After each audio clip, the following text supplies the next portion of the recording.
जय श्री हरि। तो पिछले कुछ वीडियोस में हम लोगों ने क्लेरवॉयंस या एक्स्ट्रा सेंसरी परसेप्शन या ईएसपी या दिव्य दृष्टि को समझने का प्रयास किया, और जब अपने जीवन पर हमने दृष्टि डाली तो हमने पाया कि क्लेरवॉयंस या दिव्य दृष्टि के अनुभव हम सबको होते हैं। तो अब संजय जी को महर्षि वेदव्यास जी की कृपा से मिली दिव्य दृष्टि को समझना हमारे लिए सरल है और संभव है। जो इसे कपोल कल्पना मानते हैं, अब हम पूरी आश्वस्ति के साथ इसे कह सकते हैं कि वे बेचारे अंधेरे में हैं, क्योंकि शायद उन्हें इस प्रकार के कोई अनुभव अब तक नहीं हुए हैं। अब दिव्य दृष्टि को हमने समझा है तो अपनी कथा में वापस आते हैं। महर्षि वेदव्यास जी ने संजय जी को दिव्य दृष्टि दी है क्योंकि धृतराष्ट्र ने इस दृष्टि को लेने से मना किया। उनका भय ये था कि वो महाभारत की रणभूमि में अपने बच्चों को कटता मरता गिरता नहीं देख सकते, और शायद अपनी अपराध भावना को वो सह नहीं सकते दो एक ही वंश के वंशजों को इस तरह शत्रुता के साथ भिड़ता हुआ देखकर। तो अब संजय जी इस दिव्य दृष्टि का प्रयोग कर सकते हैं। दिव्य दृष्टि का अर्थ ये हुआ कि अब संजय जी को हर वस्तु, हर स्थान, हर व्यक्ति और हर समय पर पूरी की पूरी दृष्टि मिल चुकी है। It's just like getting a 360-degree view of everything anywhere. It has erased all relativity of time and space. तो समय और स्थान की जो सापेक्षता अब नष्ट हो चुकी है। तो हस्तिनापुर के महल में बैठे बैठे कुरुक्षेत्र की रणभूमि का हाल जानना संजय जी के लिए असंभव बिल्कुल नहीं, भले ही ये दूरी लगभग 140 किलोमीटर हो।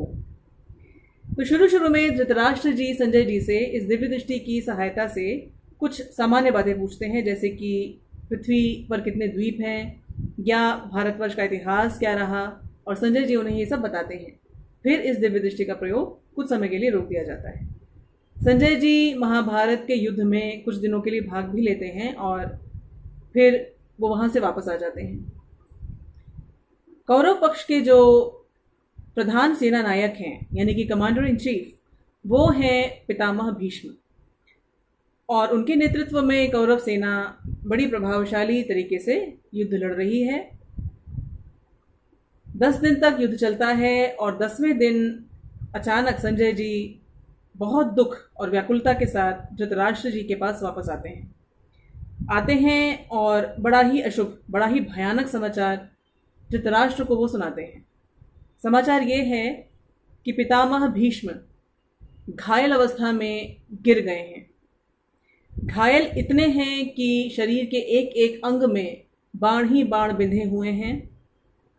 इतने बाण लगे हैं शरीर में कि बाणों का ही बिस्तर बन चुका है और उसी बिस्तर पर वो लेटे हुए हैं। अब भीष्म कौरवों की सेना के सेनापति नहीं। इस समाचार को सुनकर धृतराष्ट्र पर तो मानो बिजली ही गिर पड़ी है। भीष्म पितामह के साथ उनकी जो अपनत्व की और प्रेम की संबंध की ऊर्जा है, उसके अतिरिक्त धृतराष्ट्र को जो सबसे अधिक परेशान करने वाला तथ्य है वो ये कि उनके पुत्रों की सुरक्षा अब निश्चित नहीं। भीष्म पितामह की उपस्थिति का अर्थ उन अधर्मी कौरवों के पक्ष में खड़ा हुआ एक धर्म स्तंभ था। भीष्म का धर्मपरायण व्यक्तित्व, धर्ममय चरित्र इन अधर्म से भरे हुए कौरवों के लिए एक सुरक्षा की ढाल था, जो अब नहीं रहा। ऐसे में धृतराष्ट्र बहुत चिंतित हैं और इसी चिंता से व्याकुल होकर वो संजय जी से कहते हैं अपनी दिव्य दृष्टि का प्रयोग करने के लिए।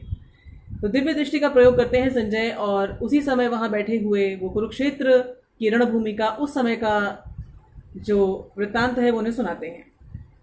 परंतु धृतराष्ट्र इसे नहीं सुनना चाहते। उनकी चिंता कुछ और है। वो ये जानना चाहते हैं कि यदि ये हुआ है, ये अनहोनी हुई है, तो क्यों हुई है, कैसे हुई है, क्या कारण रहे। तो धृतराष्ट्र एक प्रश्न पूछते हैं संजय जी से, और धृतराष्ट्र जी का ये प्रश्न ही श्रीमद् भगवद गीता का पहला श्लोक है। 2 पहले शब्द श्रीमद् भगवद गीता के हैं, धृतराष्ट्र उवाच, धृतराष्ट्र बोले, धृतराष्ट्र ने कहा, Dhritarashtra spoke. What did he speak, क्या बोले?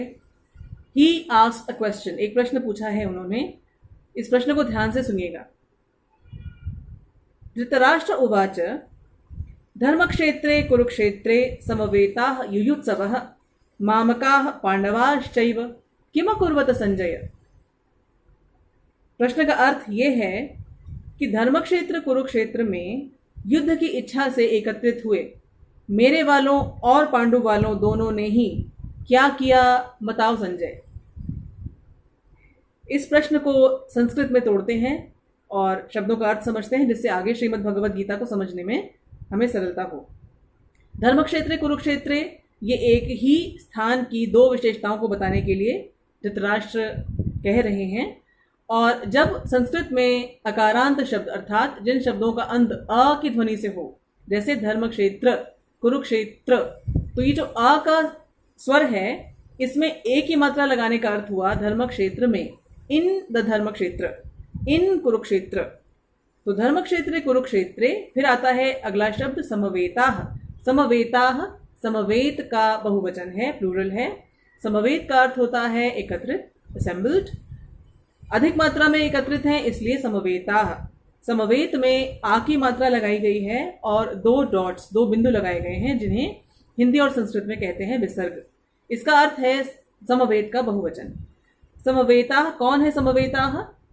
युयुत्सवः। युयुत्सव का अर्थ है युद्ध के इच्छुक, युद्ध की इच्छा से, युद्ध के लिए आतुर, ready to fight, desirous of fighting.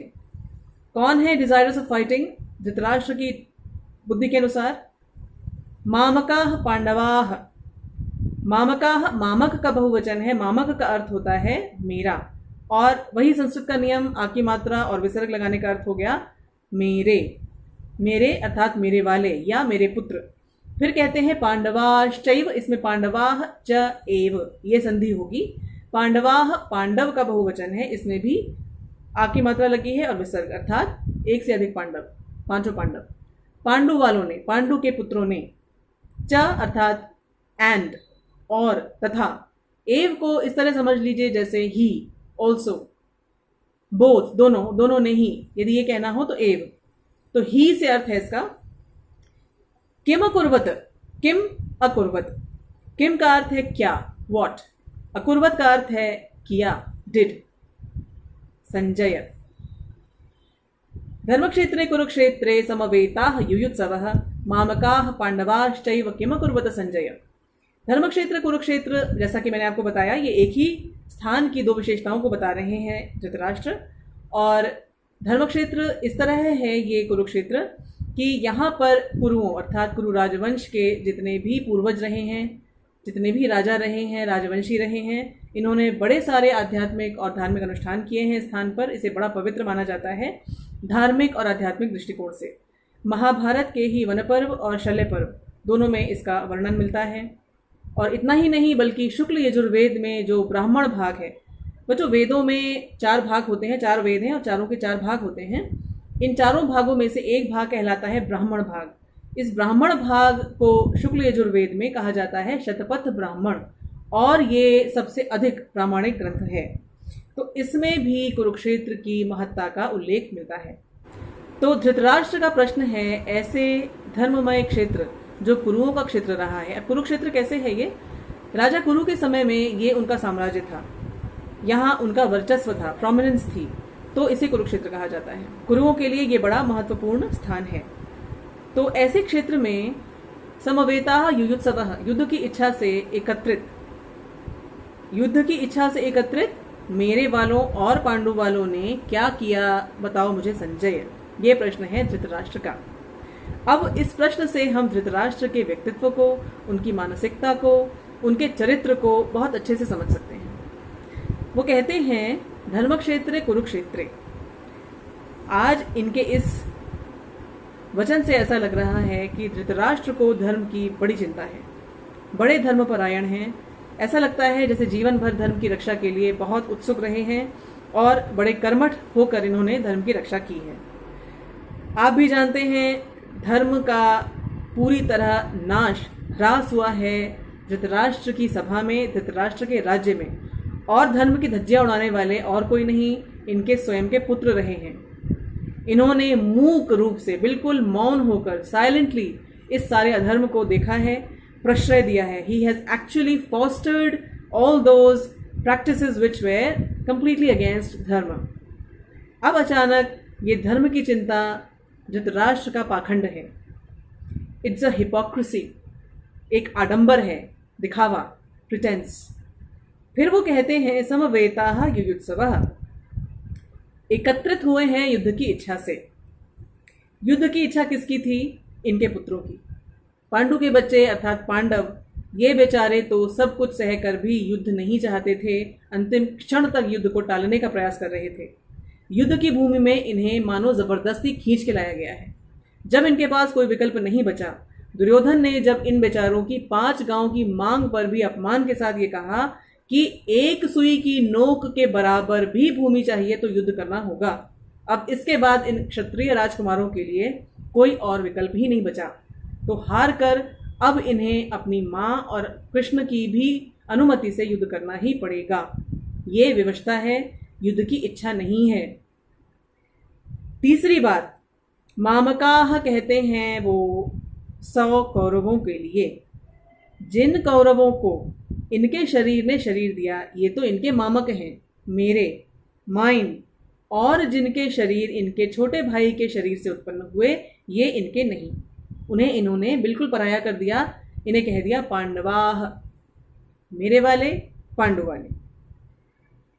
आज के समय में महाभारत के 5,500 साल बाद जब सारे मूल्य नष्ट हो रहे हैं, सांस्कृतिक हमारी जो धरोहर है इसे हम भूलते जा रहे हैं, इसके उपरांत भी हमारे परिवारों में पिता के बड़े भाई को बड़े सम्मान, बड़े प्रेम से बड़े पिताजी, बड़े पापा, इस तरह के संबोधन दिए जाते हैं जो ताऊ कहलाते हैं.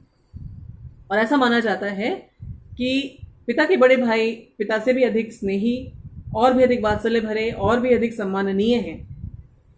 परंतु बड़ी विडंबना है और बड़ी दुखद विडंबना कि धृतराष्ट्र को अपने दिवंगत मरे हुए भाई के बच्चों के साथ ऐसा कोई अपनापन, ऐसा कोई वात्सल्य, ऐसा कोई स्नेह अनुभव नहीं होता. इन्होंने एक क्षण में इन्हें पराया बताया है, पांडु के बच्चे बताया है. मृत भाई के बच्चों के प्रति यदि ये केवल मानवीय संवेदना भी दिखाते तो भी इन्हें पांडव और मामक के अंतर के साथ नहीं बताते. इन्हें भी वो अपना ही मानते, और संभव है तब ये महाभारत का युद्ध होता ही नहीं. फिर कहते हैं किमकुर्वत संजय. किमकुर्वत का जो अर्थ आता है, ऐसा लगता है कि धृतराष्ट्र अब तक यहाँ थे ही नहीं. जो कुछ हुआ, जो कुछ घटा, इन्हें कुछ पता ही नहीं. युद्ध भूमि में जो हुआ वो तो एक छोटा सा अंश है जो जीवन भर धृतराष्ट्र के संरक्षण में होता रहा है. इनके पुत्रों ने और पांडवों ने क्या किया इन्हें बहुत अच्छे से पता है. आज भीष्म गिर गए हैं, धर्म का संरक्षण इनके सामने से हट गया है, इनके पुत्रों के सर से धर्म की छाया हट चुकी है. तो इन्हें आज अचानक ये विचार आ रहे हैं कि मेरे बच्चों ने और पांडु के बच्चों ने ऐसा क्या किया जो ये अनहोनी घट गई. इन्हें कुछ नहीं पता. तो धृतराष्ट्र का चरित्र जब हम देखते हैं तो हमें इसमें से कुछ कुछ सीखने को भी मिलता है. क्या क्या सीखने को मिलता है ये भी हम जानेंगे. हम अगले वीडियो में मिलेंगे धृतराष्ट्र के व्यक्तित्व से मिले हुए पाठों को समझने के लिए और उन्हें अपने जीवन में उतारने का प्रयास करने के लिए. तो तब तक आप इस श्लोक को याद कीजिए और धृतराष्ट्र के चरित्र के विषय में अगर हो सके तो थोड़ा चिंतन कीजिए. आपको कई बातें समझ में आएंगी. जय श्री कृष्ण.